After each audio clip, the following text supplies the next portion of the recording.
Alright, everyone, welcome back to my channel, Baseball Talk with Nick Morgan. It's another late night signing here in the slow 2020-2021 winter offseason for Major League Baseball, as Liam Hendriks agrees with the Chicago White Sox on a 3-year deal.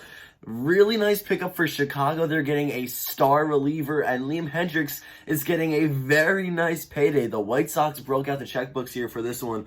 Great signing, super excited. Good for Hendriks, good for the White Sox. We're about to get into it all right now. If you guys are ready for this one, don't forget to drop a like down below, comment, and subscribe if you haven't already. Without further ado, let's hop into it. Liam Hendriks signs with the Chicago White Sox. The star right-handed reliever Liam Hendriks and Chicago White Sox are in agreement on a 3-year contract valued at $39 million over the course of the 2021, 2022, and 2023 seasons. Now, there is a little bit more to this contract. There is a $15 million option for a 4th season, but if Hendriks decides to opt out of his contract, it is $15 million in addition to the $39 he received in the 3 years with Chicago in that service time. So a guaranteed $54 million. That might not make sense, so I'm going to explain it again. 3 years, $39 million, a 4th year option at $15 million. But if Hendriks decides to not take that 4th year, he gets $15 million for simply electing free agency. Guaranteed $54 million, Liam Hendriks. This is a huge payday in this era of baseball where teams mostly pay to win. Bullpen guys do not get the big contracts really anymore, so this is really nice to see Liam Hendriks coming in here getting a great amount of money. He's a star reliever in the game, one of the best currently in Major League Baseball. Hendriks brings a lot to the table for the White Sox. This is yet another great addition for Chicago. We look at what the White Sox have accomplished thus far in the winter. They've already brought in Lance Lynn and Adam Eaton. Now they are adding Liam Hendriks to the mix, and he will be joining the bullpen. He's instantly their new closing pitcher, the best arm in the back end, saved for the later innings of any given ball game. This is a really nice pickup here, and the second straight significant offseason for this White Sox organization. Last year, they spent some money on switch hitting Yasmani Grandal, and that was their big purchase, the first really big purchase of last offseason. And this year, we've already seen 3 moves out of them. We are not even close to done yet. Still a lot of big names and top talent on the market. So maybe the White Sox dive back in and continue to spend more money, but nonetheless, 3 really great additions to this team. Lance Lynn joining the rotation, Adam Eaton for the outfield, and now Liam Hendriks as your closer. Hendriks has a 3-pitch mix consisting of a 4-seam fastball, slider, and curveball. The 4-seam is going to top just around 96 miles per hour on the radar gun. The slider hits right around 87, give or take, and that's going to be down and in to left-handed hitters and down and away to the right-handed guys. And that curveball is his slowest pitch, coming in at 84 more often than not, right around that range. And it's going to be down in the zone, of course. He's going to try to bury it, get guys to swing over it, and work for the strikeouts. Hendriks has had a lot of success, especially in 2019 and 2020, which have been 2 of his better seasons throughout his career thus far.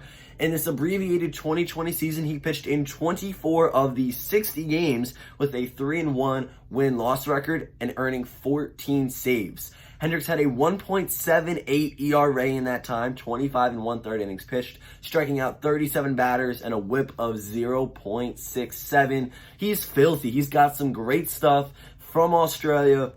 He's got a really nice backstory, but coming up with the Oakland Athletics these past few seasons and having that success in 2019 and 2020 definitely established him as a significant reliever and a solidified right-handed arm. He is now getting paid quite a lot of money as he deserves, and it's something we do not see often for guys that come in out of the bullpen in the later innings. Throughout his career, Hendriks has pitched in 344 games. He has 19 wins and 27 losses on top of 40 saves. Throughout his time in Major League Baseball, he has posted a 4.10 ERA. In 516 1/3 innings pitched, he has struck out 526 batters and earned a 1.28 whip. With help from the expanded postseason bracket in 2020, the White Sox did make the playoffs though they did not get entirely too far. In 2021, they of course look to go ahead and exceed what they accomplished in the 2020 season. They want to make it a little bit further, maybe even a World Series berth, and we look at the teams in this division that have been competitive in past seasons, and really, when you look at it, it's the Cleveland Indians and the Minnesota Twins. Now, Cleveland has been clearing the house these past few years. They've been slowly getting rid of their top talent players. Mike Clevenger left at the trade deadline this year. They just shipped out Lindor and Carrasco to the New York Mets. They are clearing house. They are starting from scratch, and I don't think they are going to be a threat to the White Sox this year. Now, the Minnesota Twins are an interesting story as well because they've been seemingly sellers. Also, Nelson Cruz is on the free agent market looking to sign a contract. He's one of their biggest hitters on that team. And though they aren't great necessarily pitching-wise, they don't necessarily rank at the top throughout the American League, they do still have a lot of good offensive talent. I think the White Sox have what it takes to beat the Twins this year, and in that case, they would probably beat the Twins and the Indians. I would love to see Chicago go ahead and take the division title. I think it's very doable and very capable, especially with the additions that they're making. Smart baseball, they're working the free agent market well, and they are spending money, which is huge. This winter has been very slow and not a lot of teams are out there making moves. The Chicago White Sox are having the best winter in the American League so far, it looks like, as they've added Lance Lynn, a starting pitcher, to a rotation that didn't necessarily need any help, but does benefit from it. And then Adam Eaton to the outfield. They have Eloy Jimenez and Luis Robert out there already, who are two young guys. They are very talented, have a lot of potential, have done extremely well throughout their young careers thus far. And now Liam Hendriks coming in. The White Sox did lose Alex Colomé, who was their closer initially because of free agency this winter. Though he has not signed yet, Liam Hendriks is an upgrade here for sure, much better than Colomé. And at the end of the day, Hendriks is an elite arm. He's going to get saves. He's going to dominate on the mound in the later innings. This is a perfect scenario for the White Sox. They have some other young talent in the bullpen as well, but Liam Hendriks is instantly their new closer and the best guy that they have for the later innings. Out of the buyers in the 2020-2021 offseason thus far, we've seen really the Chicago White Sox in the American League. The Royals have made some small moves here and there, but nothing that's going to help them too much in 2021.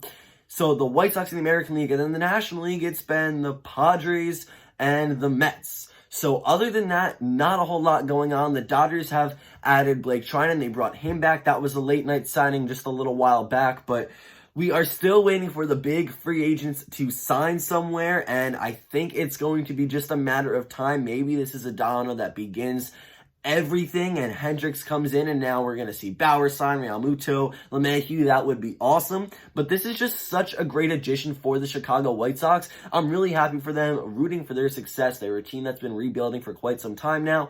2021 looks to be a great year for them.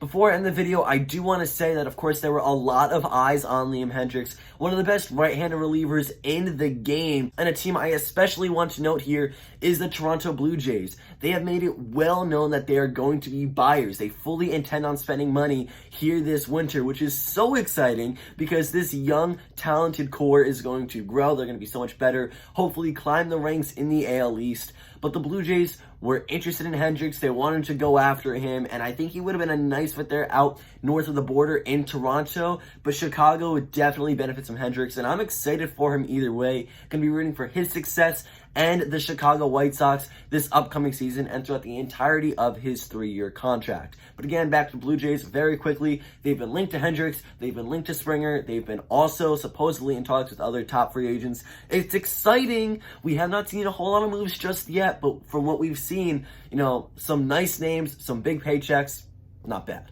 Alrighty guys, that's going to end it for this video. If you enjoyed, don't forget to drop a like down below, comment, and subscribe if you haven't already. Let me know down below in the comment section, what do you think of this signing? Liam Hendriks heading out to the Chicago White Sox, moving out east from Oakland. He had a nice career with the Athletics, 2019-2020, 2 of his best seasons. So of course that definitely helped his stock in this free agency. But heading out to Chicago now, being their closer, I'm excited for him. He's going to do well. The White Sox will do well in 2021. And that will end it for this one, guys. Thank you all so much for watching. I'll see you all next time. Peace.